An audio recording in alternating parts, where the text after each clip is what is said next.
Well, thank you so much for helping my project. Sure. Could you say a couple of words about yourself? Absolutely. So, Nathan, first of all, thanks for the opportunity. My name's Manish Bundecha, and I'm here at Houston. I work with HP, and yeah, that's about myself.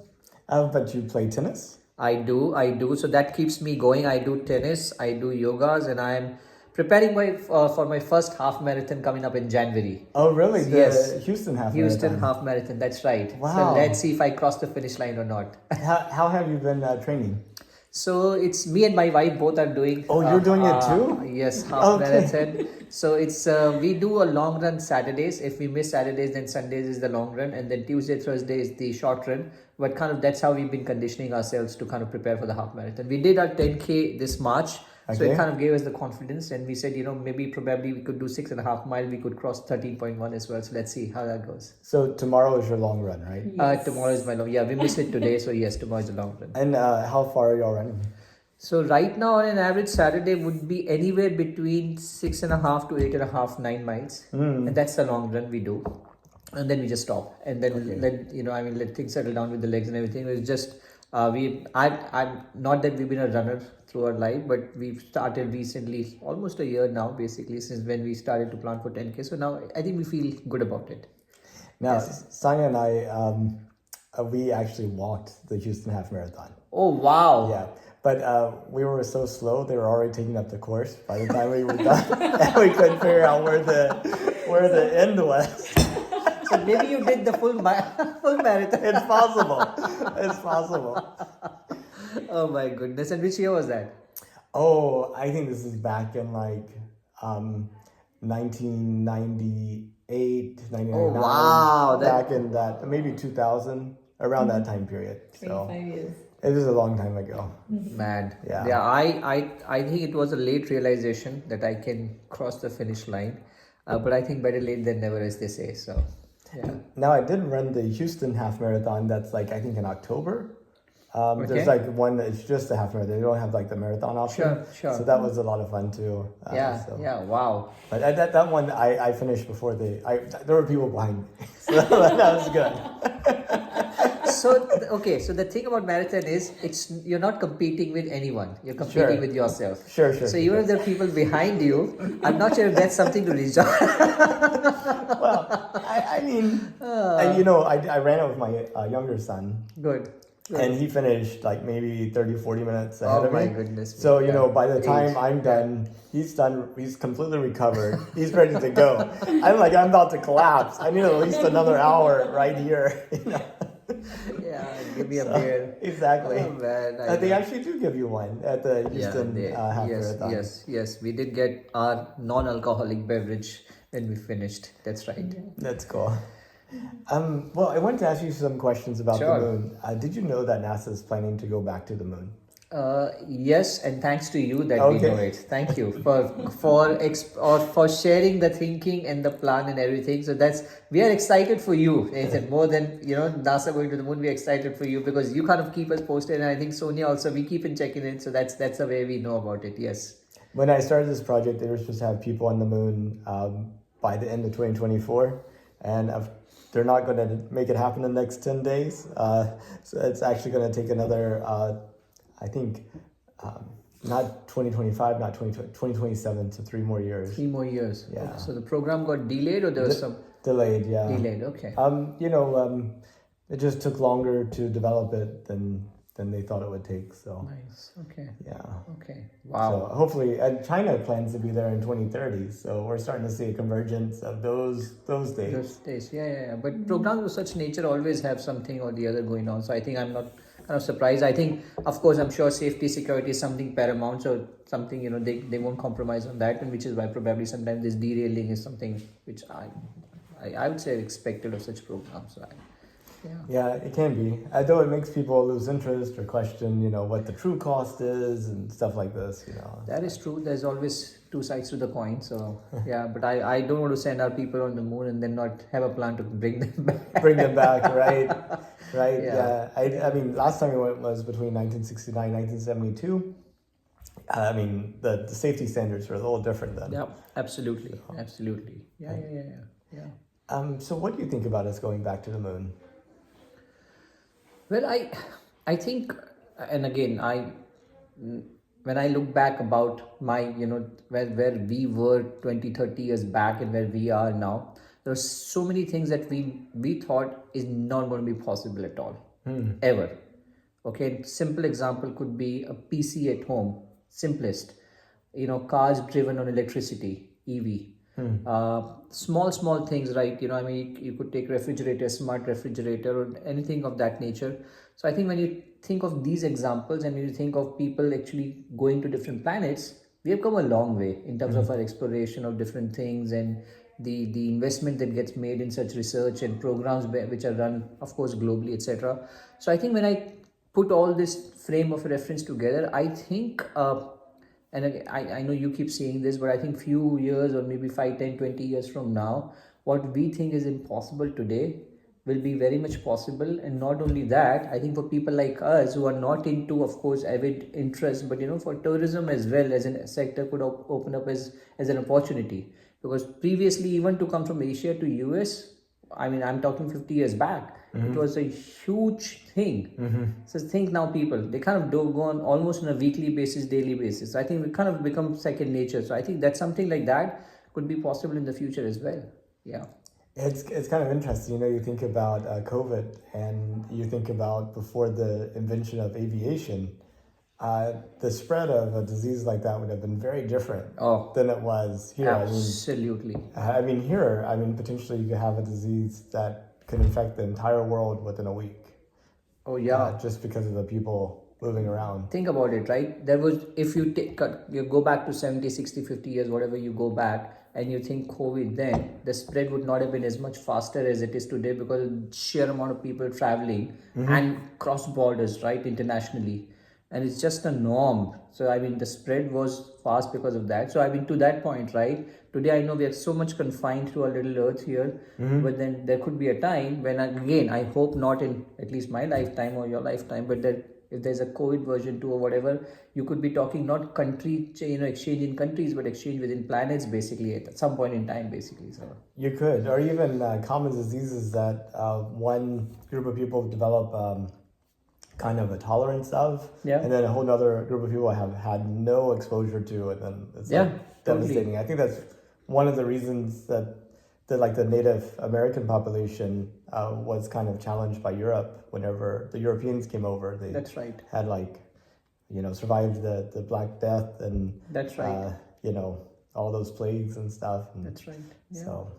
Yeah. And then it's good stuff too. You get food pretty much any place in the world, and vaccines, and you find out scientists all around the world can work together, and it's like everything is, like you said, two sides of the coin. Two sides of the coin, yeah. And we've come a long way. Again, I'm not a technologist at heart, neither have I studied technology, etc. But I think what I see things changing around me, it's definitely making life easier, making interesting, and then things surprise you every other day. And it could be AI, it could be anything, but things keep surprising you every other day, even for somebody who's not into technology. So I'm just thinking, if I step into shoes of somebody who's into technology, what is he seeing 100 years from now? Which, of course, someone like me could definitely not see, So.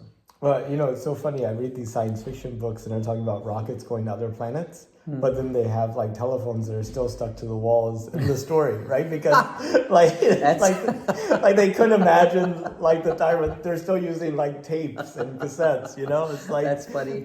Yeah, I know exactly. So yeah. No, I mean, you look back and then you look forward. I think that's what you're saying. The point. Yeah, you could imagine some parts, but it's hard to imagine some basic stuff, right? It's like, well, whenever we go to the moon, what do you hope to get out of it?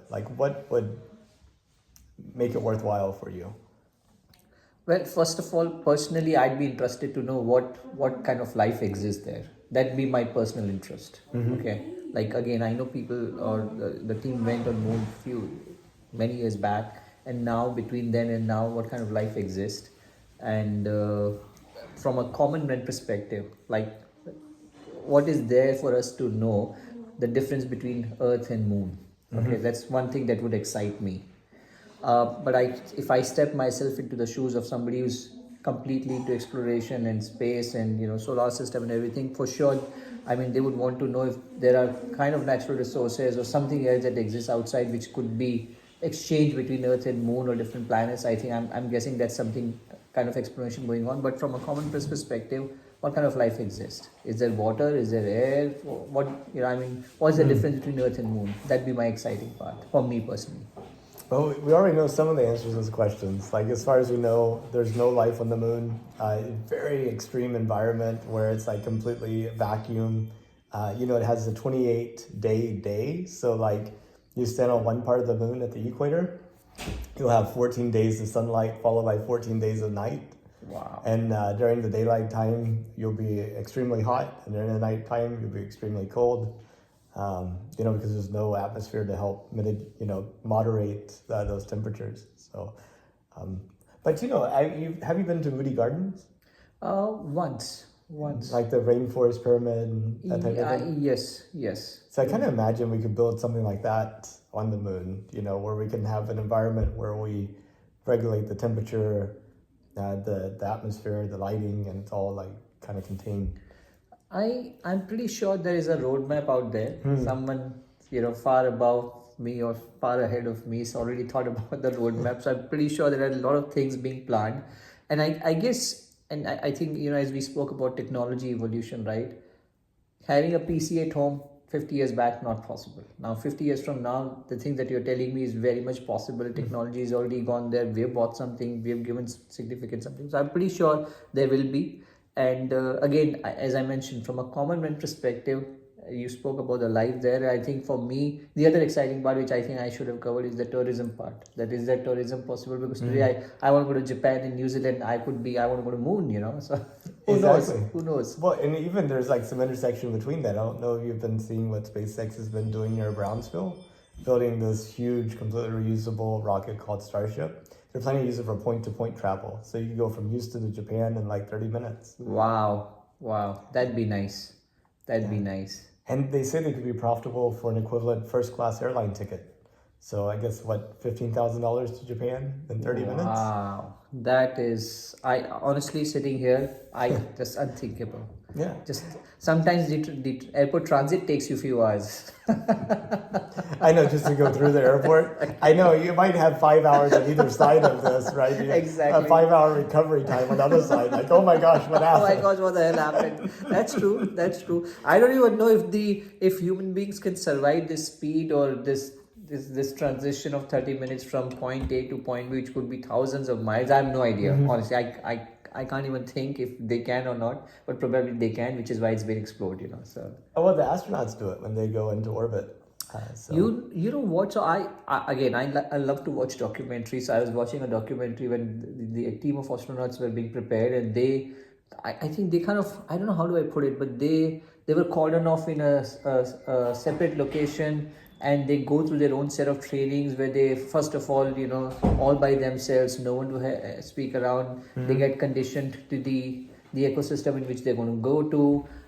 It could be an underwater experience, it could be just floating in the air, etc. So I'm pretty sure they go through their set of training, so they get used to it. But think of you and someone like you and me who's traveling at that speed. I don't even know if we get that conditioning time. So which is why I think I feel that could be a difference, but maybe not. I don't know if somebody has already reached the moon or outer space, then probably it's possible. Probably, I mean, like a roller coaster, for example, you have like that acceleration, a couple minutes of being pushed back in your seat, and then, a few minutes of floating and another few minutes of pushing back in your seat. So maybe it's not too bad. That is true. Yeah, just that personally not a big fan of all this. Roller coasters? Yeah, but you don't end up in Japan afterwards. If you got to ride a roller coaster and end up in Japan afterwards, you're like, yeah, sign me up.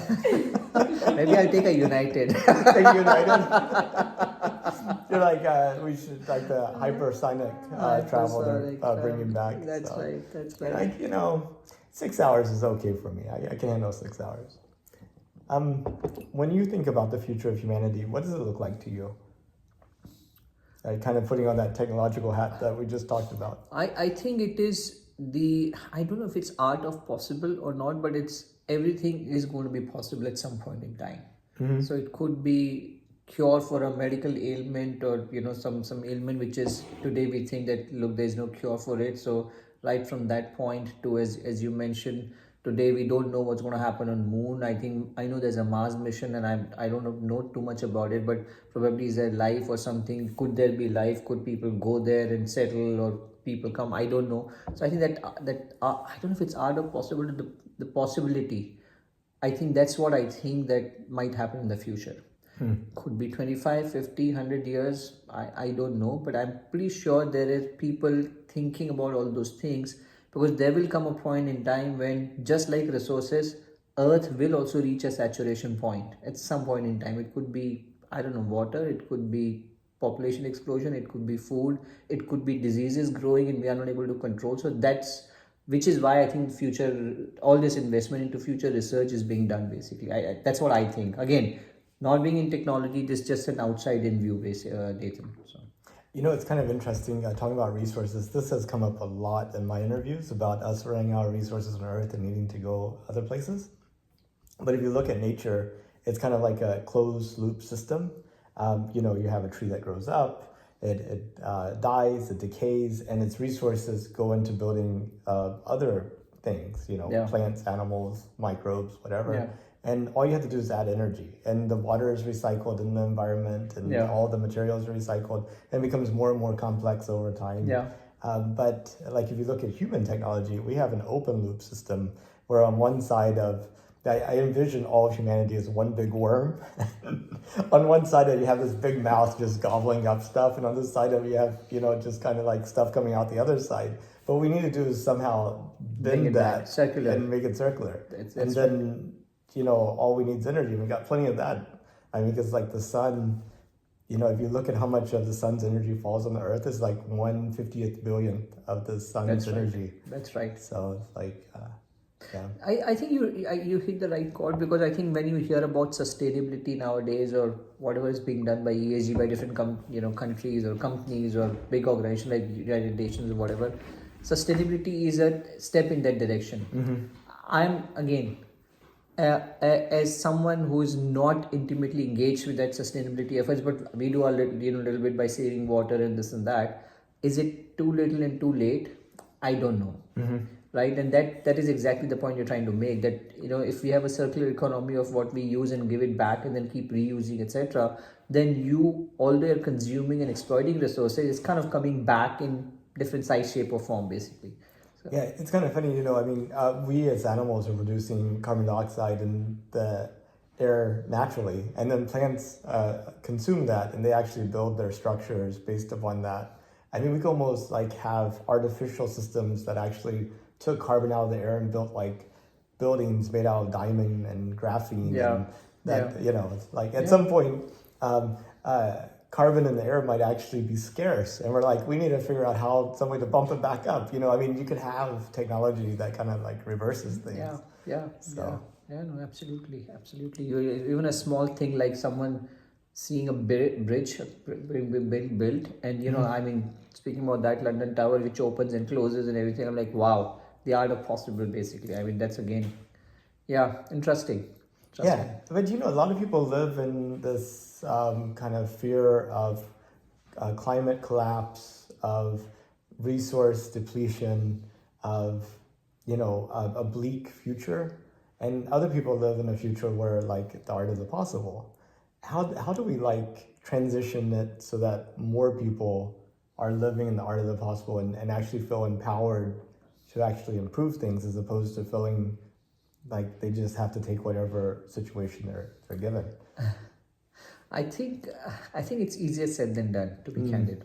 And I'll tell you, so, and again, maybe excuse my choice of words, but there's a believer side and there's a non-believer side. So that the question you're asking is, how do you make the non-believer believers, basically? Okay, that's the question. And I think for me personally, what has helped me is, if I have had a tangible example or a tangible experience which I can relate to personally, that's kind of helped me cross the fence or change to the other side of the fence. And that, I believe, is important, because today social media does not make it any easier on all of us, because there are always mixed opinion on social media. So you don't know what is right or what is wrong. But if you go through an experience which yep, I've gone through that experience, it's a positive experience and I know it is happening, I think that 1% at a time change helps, because one person, then like you and me, I talk to 10 different people and I kind of give my concrete example rather than made up or hearsay, etc. I think that for me is the biggest management of change or shift that can happen if one goes through that experience. Now you could argue that, hey, it could take millions of years. Probably yes, but it's things of this nature or this changes don't happen overnight. I mean, think about a country itself or think about a county itself. No two people think alike at all. So now you're thinking of, the question you're asking is how do you make the entire universe believe into it? So I think it's one person at a time, I'd say, for me. I've often thought, like we had the elections recently. Yeah. And we had all this energy invested into trying to convince a large number of people to vote a certain way or the other. Right. And the idea is that would somehow make our life better or worse depending upon whose candidate got elected. Sure. I just wonder if you took all that energy and actually applied it to the problems themselves. Okay. What kind of kind of improvement you could have. You know what I mean? Yeah. Now that you bring politics into this, well, not politics, but it's like people. I feel like I think we do this as individuals too, right? Yeah. But as a society, I think we look at something and say, "Oh, that's a problem. I'm gonna fix that." yeah. And then you do something completely unrelated to the problem, and you're like, "I don't know why it's not fixed." Okay, so no, you're right. So I think your example is fair. Okay, your example is fair, but I think exactly to that point, there are subjects that excite the people at large. Sports, Right. politics, entertainment, things of that nature excite. But when the moment you talk about real issues like space exploration could be a real issue, medicine or science or cure for an ailment is a real issue. How many people are actually interested into that? I think that's the thing. And unless one goes through that experience because his or her family or friend have gone through it and they've actually seen it firsthand, then they come kind of, as I told you, they shift the fence or they change the fence, they are the other side of the fence. Otherwise, I think it's just very difficult to just have an eternal optimist like, no, I believe in it, it's going to happen. Because their experience over the years shape their thinking, and for the thinking to change, their experience has to change. And negativity breeds negativity. I think that's, I kind of firmly believe that. So as long as they don't go through that thing themselves, extremely difficult as far as I see it, basically. Yeah. When you think about the future, do you see some point where we have humans living on other planets as well as the Earth? My simple answer is yes. Yes. And the reason I say that, I go back to my earlier response that 50 years back, of course I wasn't there, but who would have thought that just one trigger of a send button here and thousands of miles away somebody receives my email and I can make a video call and then etc. would not have been thought at all. And I'm taking a very simplistic example. It could be a very simple technology, but it was not done 50 years back. So I think 50, 100 years from now, whatever we are thinking, to your point, science fiction, etc., somebody is thinking that. And how do you make it happen? That's it. So I think for me, yes, the answer is yes. But I think there has to be a roadmap. There have to be people who believe in it, and there has to be right level of investments being done, because I'm pretty sure when you think of such things, they are the plan is not few years. The plan could be 50, 100 years, and Sure. it would require billions and billions of dollars of investments, I'm guessing. So that's something all have to come together for it to be possible. But I believe the answer is yes. It's kind of amazing just looking at the building of like the road network and stuff, or the electrical grid, how, it's like we went from not having any electrical lighting, and suddenly, everybody has electricity. Yeah. It's like, kind of neat. Yeah.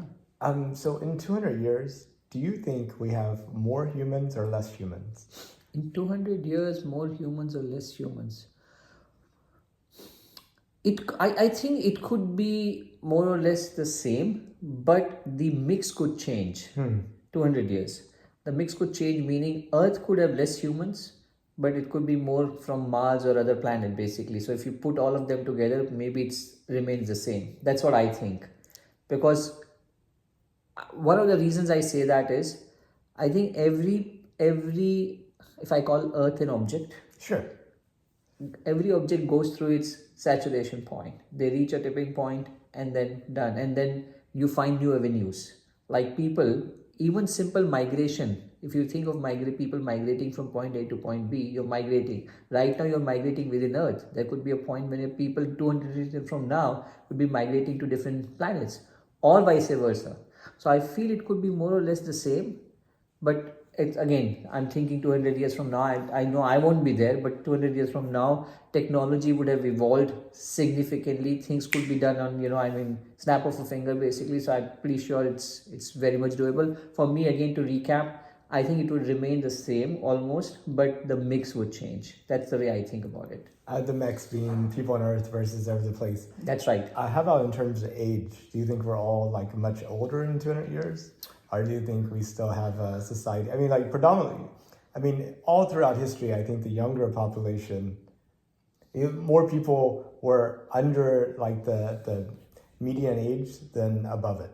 I think is the normal thing. But now I feel like we're sort of having more people above the median age than below it. I think the life, what do you call it, expectancy would increase, and my rationale for thinking like that is, just as you would have people from Earth and different planets, science will evolve as well. So you could actually plan your baby, and you could define the features and everything, and you could actually control the aging process, and you can actually control the life and death process as well at some point in time. Okay, and 200 years from now, again, I'm an eternal optimist. I believe if there are right investments being done, right thinking being done, then if you find cure for all the things that we have in the world that people are grappling with today, I think there's no reason why the life expectancy should not go up. As far as I think science will evolve basically going forward. And in 200 years, do you think there's more languages or less languages than there are now? Languages is interesting.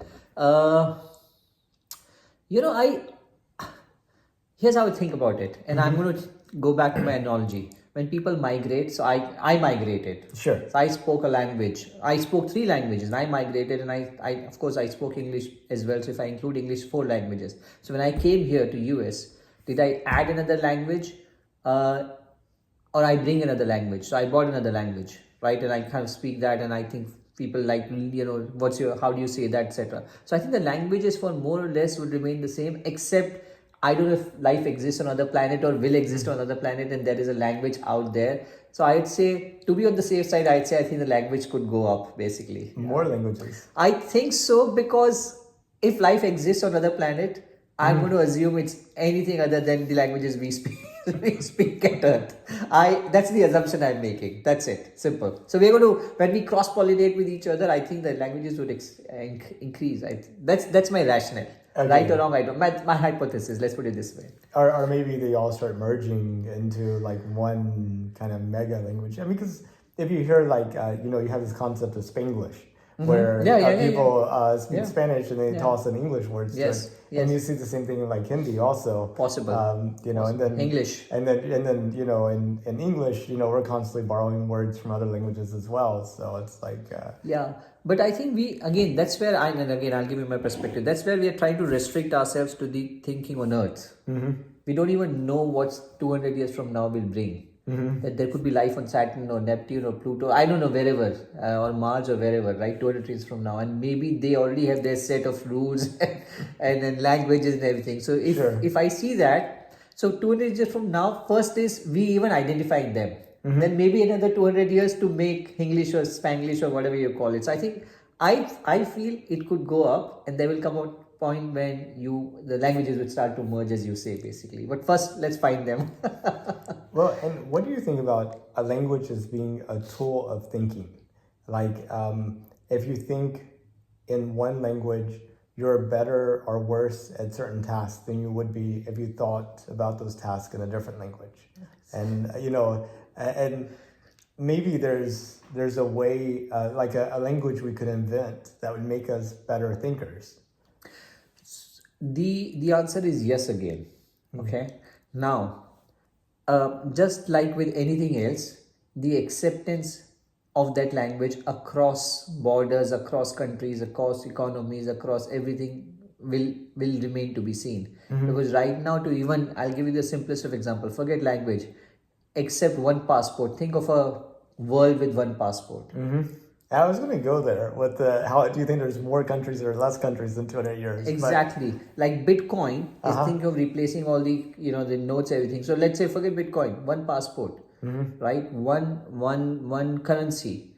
Is that even possible today? No. So then think about now languages, because you're born and bred with your mother tongue, and then you add to your language skills and everything. Now you're saying, okay, no, okay, tap out. Now this is the language of the global language of the world.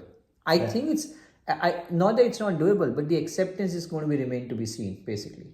So if let's say US introduces it, then it's the West driving another language or another thing towards the East or Middle East or wherever, or if the East introduces, is there an acceptance to that from the West perspective? I think that challenge will always remain, honestly. I think it's doable, but the acceptance is something I'm wary about, basically. Yeah, but I mean, ultimately, if a particular way of thinking gave you a competitive advantage, you would expect them to expand, and then other groups of people adopting that in order to maintain parity. So, fair point. But I think when we talk about competitive advantages and everything, what percentage of population are we even talking about? Even today, let's say I speak English and I've studied accounting, and I got an opportunity with a multinational to cross borders internationally and come to a different country and settle down and make a good living and everything. So how many such opportunities do people get at large in a given country? Is it 100% of the population, or top 5 or top 10 or top 20% of the population? So that to your point, the competitive advantage, yes, but is it going to be far reaching and having deeper impacts? The answer is no. Okay, because every country kind of lives with its own challenges. You could take any country, any random country in the world, they have their own challenges. So it's just the top 5 to 10% population, could be 15, 20 plus minus. I think that get the opportunity to go through all these things, and those 5, 10, 15, 20% people are the ones who actually drive those things. So I think, yes, fair point on competitive advantage. The grassroots level impact may not happen. That's my thinking. And also, it seems like identity and language and also foods that people like, that those things are so Unique. like wrapped up in the sense that it's hard to like let go. Absolutely. Yeah. I think it's so personal. It's so personal. I mean, take a simple example. A wedding in US compared to an Indian wedding, right? Just so different. Like, it's a matter of pride to invest money and be a spendthrift when you're doing a wedding. There's no practical relevance to it, but I mean, you cut to US and it's so much practical relevance, right? So I mean, just a very simple example. Now you think about it, saying, okay, one language. So competitive advantage for whom? Sure. Right? And an Indian wedding happens over a matter of like a week or two. It could and be a it's year. more of a, oh really? I have yet to be invited to one of those. Or maybe I have been, I'm still in it. I don't know. Yeah, Mr. Ambani just did one, so it went all the way for a year. Oh right. Is that like the wealthy guy that That's invited? right. Oh That's my gosh, right. That's I saw right. you like invited Tony Blair and all these. Everyone. Except Whoa. you and me, everyone was invited. It's so weird. I feel like you're one complete. He must not be that rich. That's true. I would have declined because I had other meetings. That's what I'm saying too. Nice.